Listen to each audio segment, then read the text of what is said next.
بسم اللہ الرحمن الرحیم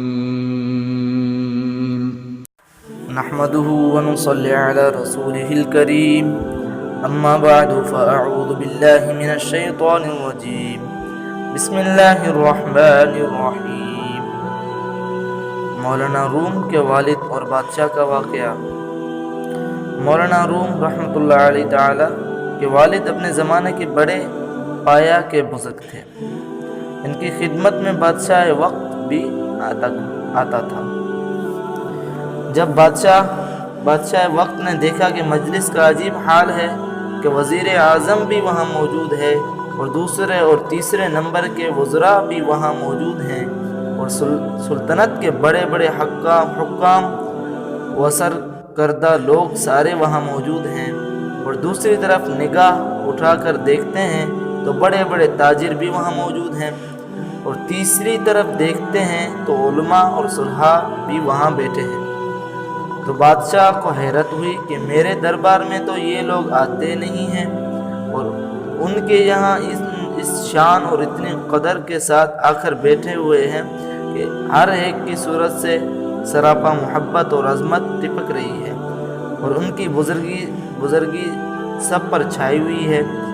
تھوڑی دیر بیٹھنے کے بعد بادشاہ کو بجائے حیرت کے غیرت پیدا ہونا شروع ہو گئی۔ تو بادشاہ نے یہ تدبیر سوچی کہ ان کو مال اور خزانہ میں پھانس دیا جائے۔ چنانچہ یہ کہہ کر ان بزرگ کے پاس خزانہ کی کنجیاں بھیج دی کہ میرے پاس اور کچھ تو رہا نہیں، سب آپ کے پاس ہے، بس خزانہ کی کنجیاں بھی آپ کی خدمت میں حاضر ہیں۔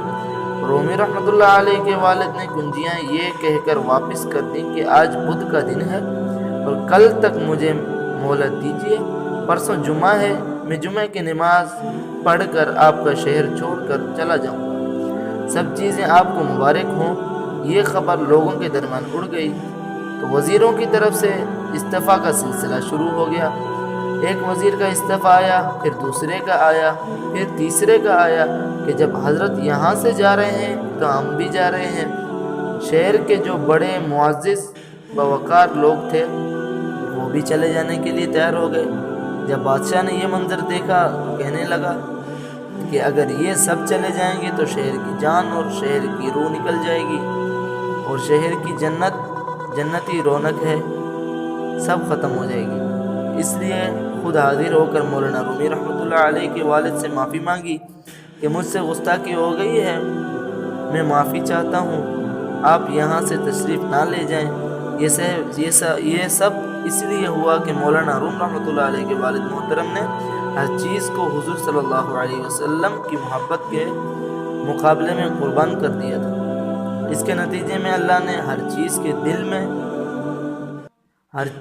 کے دل میں ان کی محبت پیدا فرما دی تھی، اور اللہ نے ان کا کامل ولایت عطا فرمائی۔ من عاد لی ولیا فقد آذنته بالحرب، جو میرے دوست ہیں دشمنی رکھتا ہے میں اس سے جنگ کا اعلان کرتا ہوں کا پورا منظر نظر آ رہا تھا۔